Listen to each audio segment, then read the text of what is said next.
Madam President and trustees, members of the community, transition over to the Freeman Environmental Education Committee. And trustees, just as a reminder, you recall that we were able to bring this property, which the district has owned for many decades, back into district use just a year ago. And we were able to have a great dedication ceremony out at Freeman Environmental Learning Center and get that property in use. And we just appreciate Ms. Bacalor and this advisory group. And I know Ms. Bacalor is going to do the introductions, trustees, so that you're reminded of who these esteemed folks are on the team. And so with that, Ms. Bacalor.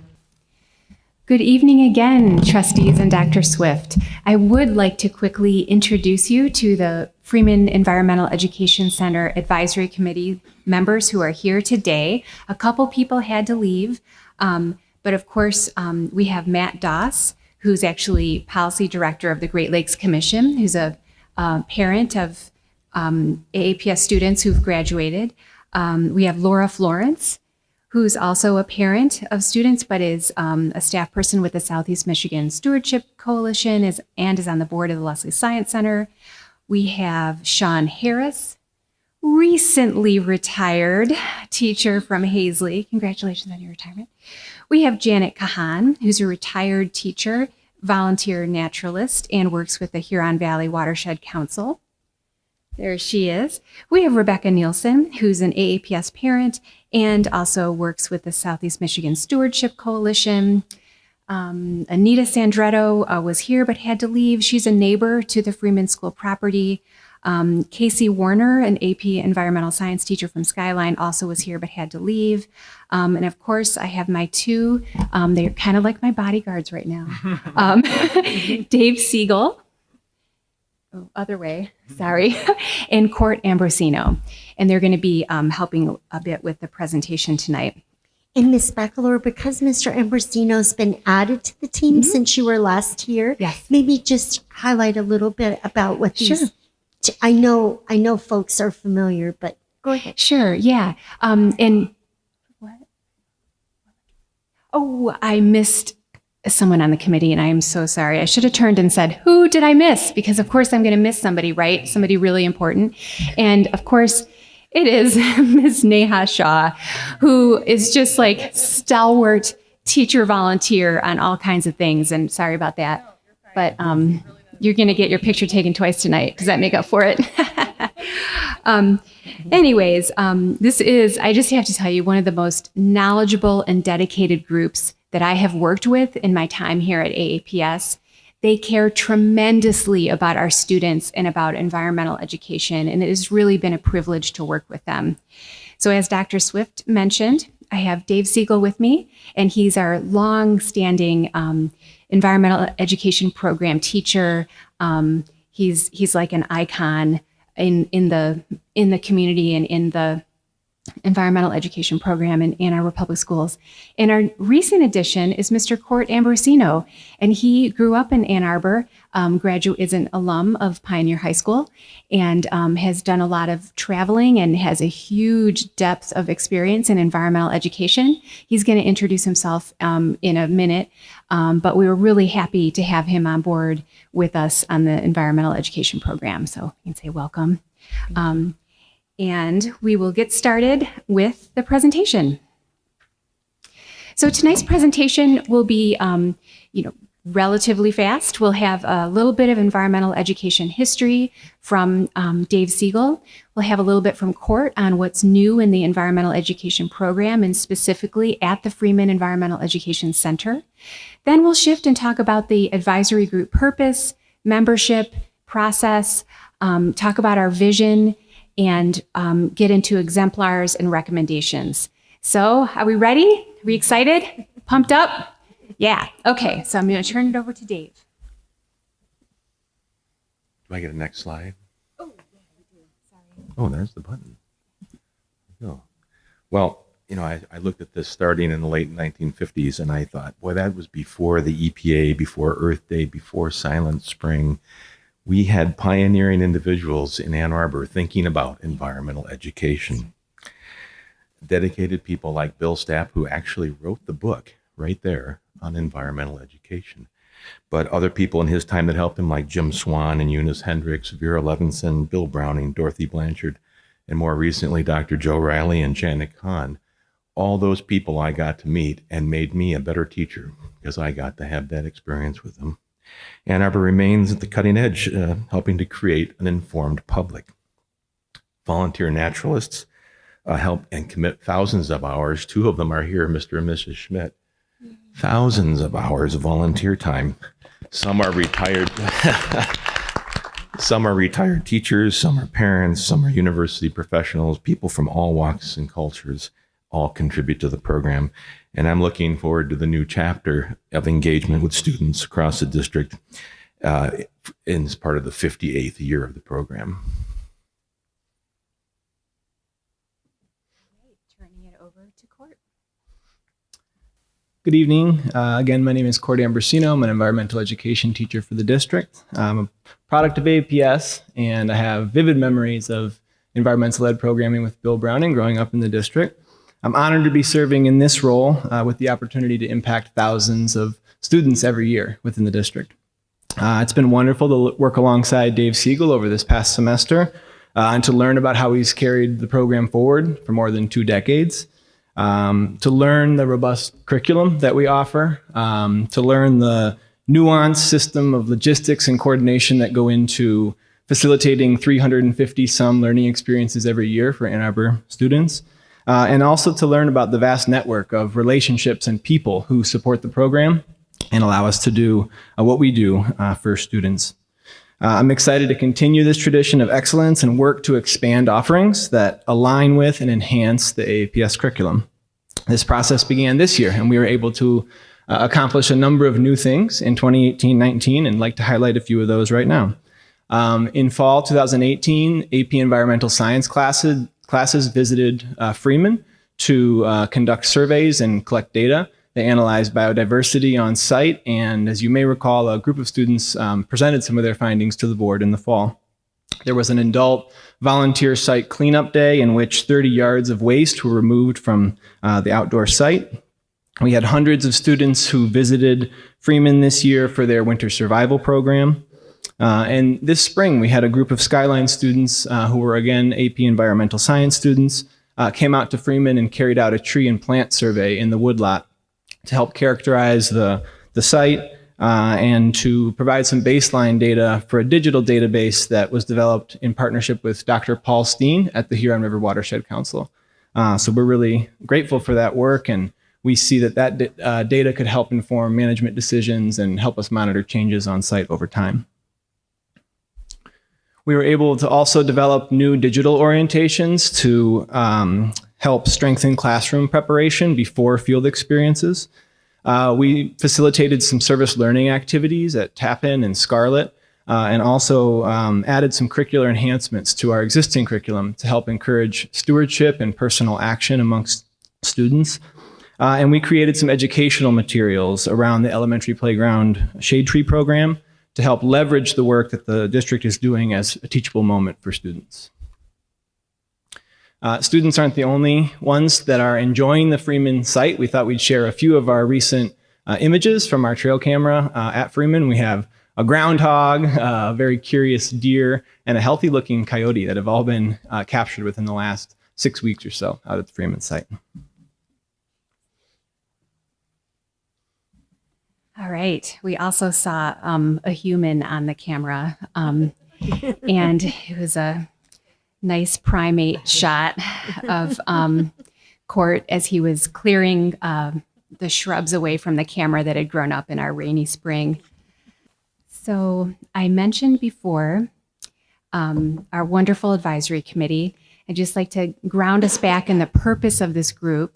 And it was to engage staff, parents, and community members. And a trustee brought up students before, and we did have 3 high school students who were members of this committee, and really to work collaboratively together to envision programming for the Environmental Education Center facility and property.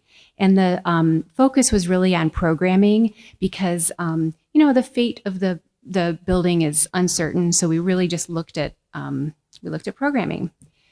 So how did we do our work? I'll just flip through this slide real quick. 25 members on the committee. So let's talk about how we worked. It's been a little over a year, and it's really been a learning journey, starting from our first meeting back in May when Dave presented on the roots of environmental education. We use the situation appraisal process, and it is that big, lots of pieces of paper up on the walls, looking at what's the current reality of our environmental education program, and where do we see some opportunities for growth because we can leverage this new wonderful site. From there, we moved into our own subcommittee work, which was looking at exemplars and to start drafting a vision. And what ended up happening from all that work is we adopted the North American Association of Environmental Education Guidelines for Excellence that are for community engagement. And I don't have time tonight to go into detail about those, but that North American organization is really the standard for environmental education, and our educators have been going to the Michigan version of that organization for many years. I'd like to highlight two parts of our process for you tonight. One of them was the exemplar research that we conducted. Our two subcommittees were able to find over 40 exemplars. People all over the country are looking at providing environmental education to their students and see it as a huge benefit for student achievement and for really making change in our world. So we looked at many useful program models, and I'll share three with you very briefly tonight. The Detroit EcoWorks Youth Energy Squad, the Lenawee Center for a Sustainable Future, and the Nature Kids program out of Lafayette, Colorado. The second area of process that I'd like to highlight tonight is our visioning activity. We really wanted to keep it firmly student-focused, and so we did an activity where we imagined it was 5 years from now that you are visiting the Environmental Education Center and you meet a group of 12th grade students, and they've participated fully in environmental education programming. So what is our vision for these students as they graduate from AAPS? And one of the students on the committee really said it best, and I just wanted to read to you today what she said, thinking of herself as one of those students in the vision.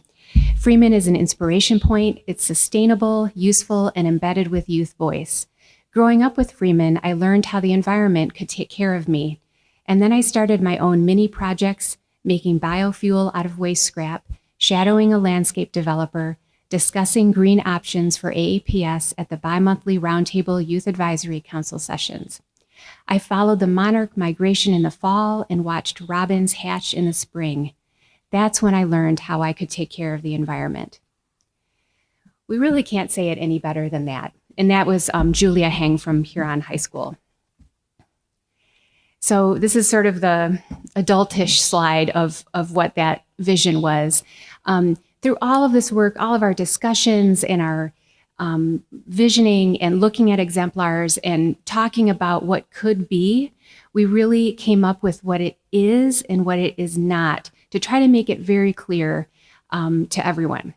And we want it to be a center that's really offering transformative pre-K to 12th grade educational experiences. And by transformative, we mean where students can be empowered to take action and to use their voice and become environmental stewards and leaders through the knowledge and skills and passion that they have for helping the environment. We want it to be also a place where we can engage district staff and the broader community in different environmental issues. And then finally, the idea that this can be a place for sustainable practices and really be a model for that in Southeast Michigan and beyond was really important to the committee. What it's clearly not is it's not another Leslie Science and Nature Center. It's not another typical nature center. We're talking about education in a different way than that. It's also not a replacement for existing AAPS field trips. We want this to be an and, not an or. It's not just for school day use. It's for school day, after school, evening, and weekends. It's not just for K-5 learners. It's for all learners. And it also, getting back to the student-driven piece of it, is offering programming that is not only planned by adults. Because we know that, especially having high school students out there, they're able to create their own learning in a lot of ways. As Dr. Swift mentioned, what we are recommending to do really enacts our environmental sustainability policy. We're talking about preparing current and future generations to respond to climate change. We're talking about sustainability education, student leaders, and partnerships that will support this work. All right, are we ready to get into the actual recommendations? Yeah, looking around. All right. So we have 3 recommendation areas. The first and kind of most full, which is natural, is student achievement, empowerment, action, leadership. And all those words are really meaningful for the advisory committee. The second area is community and neighborhood involvement and building and grounds. And that picture from the slide before, by the way, is from our ribbon cutting last fall. Forgot to mention that. All right, moving right along to our student achievement, empowerment, action, leadership. So actually, Mr. Lautzana made mention of a youth council, and that's really the first thing we want to do. We want to establish a youth council that is representative of our student body in all its glorious diversity, that will help make decisions and plan and work with us to do actual stewardship projects around Freeman, and also perhaps with some of the environmental sustainability goals. Court and Dave have already started tying new environmental education opportunities to Freeman, and of course, we just want to do more of that. We're also looking to do a summer camp experience that is kind of that local problem-based at Freeman, looking at different things that youth can plan to solve together.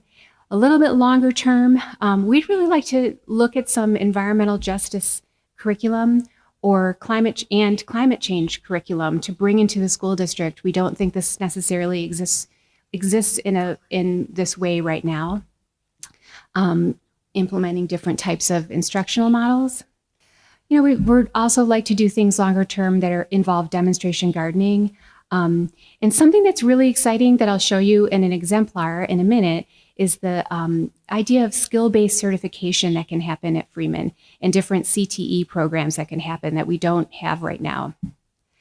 And finally, longer term is creating a formal environmental education resource hub that could be available for students and community members. The Youth Energy Squad, which is a part of the Detroit EcoWorks program, is a really innovative way of engaging all different students and community members into hands-on learning projects that are supporting solutions for environmental problems. The cool thing about their program is that it's adaptable. There are many different ways that you can be involved in it. And we have a person on our committee who's very familiar with this program. Schools and programs can either do short-term projects that are called challenges, or the longer full year or longer smaller group projects that are more of a capstone looking at a long local problem-based curriculum. And what we would like to do actually is to pay an exemplar visit to this program and see how they're doing. We've heard lots of wonderful things about it, and we think this could be a great model for engagement. This is one that several committee members were able to visit. It's the Lenawee Center for a Sustainable Future. They have 3 CTE programs that are not currently available in our school district or in our county area around horticulture, agritech, and natural resources. And this is a very impressive program. It's similar to other CTE programs where juniors and seniors can elect to participate. It's a half day, and then they can fulfill their CTE standards. It's a year-long program too. Our second area of recommendations is in community and neighborhood involvement. One of our committee members has already done a huge service of connecting with the neighbors who are right around the Freeman Center, as it has changed from being this small private school now to an environmental education center. And another part of this recommendation is to really engage with communities historically unrepresented or underrepresented in environmental sustainability and climate conversations, and that Ann Arbor is a great place for that type of conversation to happen. Of course, we still need to explore various funding resources, and this is something we do have a subcommittee that has worked on that. Longer term, we're looking at this as being a place to host environmentally themed programs and events. One program that we saw that did this community engagement work really well and in an interesting way is Nature Kids Lafayette in Colorado. They did some very intentional community engagement with the low-income and Latino youth and their families around what mattered to them about environmental issues, and then were able to tie funding to projects, so solutions. Our final recommendation area is in buildings and grounds. What we'd like to see is some, cosmetic and functional upgrades, new paint in the center itself, and also Dave wants to clean out his garage, and so we want to develop and install some environmental education displays that would be in the lobby, right? We're already there. Yeah, so he's already done a little bit. And also, so have some things at the site that are really displays showing that educational material. We really don't want to have taxidermied animals. I've just kind of drawn a line with that. I just don't want that there. And then we also want to have materials and tools that really complement the environmental education program available at the center. Longer term, doing an engineering and structural assessment, and then other types of grounds projects. All right, and just one more thing. I mean, we're just sort of daring to dream, right? We just wanted to mention for this category, the Lenawee Center for a Sustainable Future, which I mentioned before, is this amazing building. It's a model of sustainable infrastructure. It's net zero energy. It has a rain garden roof. It has all this great stuff about it that it serves as a learning building for students as well. So in the long term, what do we want? For the Environmental Education Center to be a model for sustainable practices here in Ann Arbor and throughout Michigan, maybe through the Midwest. And for the center to have inclusive educational opportunities to develop the next generation of informed and skillful student leaders who will save us when we're old. That's what we need. We need students who are going to save us when we're old. And I just want to share these two photos with you. The one on the left is of Bill Stapp, and we think those are students at Thurston Elementary, right? And that picture was from the 1960s. And the picture on the right is our own Dave Siegel with students from This year. Yes, this year. It was a pop quiz for Dave. Okay. This year, that was him doing environmental education. And we're just proud to be part of this long-standing tradition and focus that's very special to Ann Arbor Public Schools.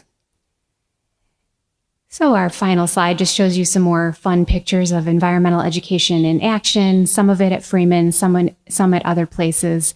And again, I just wanted to say a huge thank you to the advisory committee, to Dave and Court. They've almost gotten me to grow my own beard. If I could, I would, so I could be like them. And thank you, and we're happy to take questions. Ms. Bacalor, thank you all, Freeman Advisory Group. It is so rewarding, trustees, from just over a year ago, essentially having a challenge, and that was getting this building back. And using inside of that challenge, finding the opportunity to deepen and enhance just the crown jewel of what is Ann Arbor Public Schools environmental education. And I just want to thank you, Dave and Court, and all of your great partners and supporters for making that vision into reality. And I'm really excited to get down to the work and make it real. because we really want to get this going with some speed, and expand the programming.